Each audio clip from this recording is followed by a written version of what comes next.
guys. So as you know, I'm absent today, and what I'm going to ask you to do is to read, listen to, and or view Act 3, Scenes 1, 3, and 5.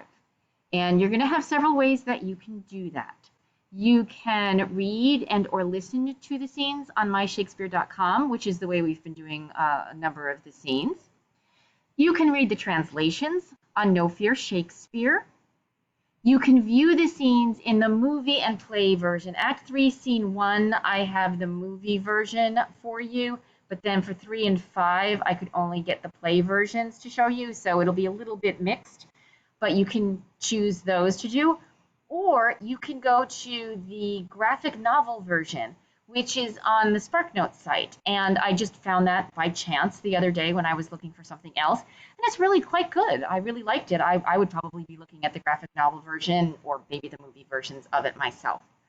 So then you're going to complete and submit the study guide questions for those scenes. You will see Act 3, Scenes 2 and 4 are summarized. They're not as necessary, I think, to understanding the play. So I just put the SparkNotes summaries in there. So you can read them on the study guide itself for Act 3. Also, just so you know, Act 3, Scene 1 is the climax of the play. So it's kind of exciting. It's kind of sad.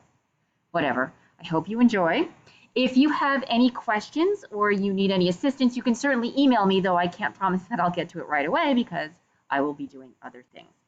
All right, so have a great weekend, and I will see you back here on Tuesday.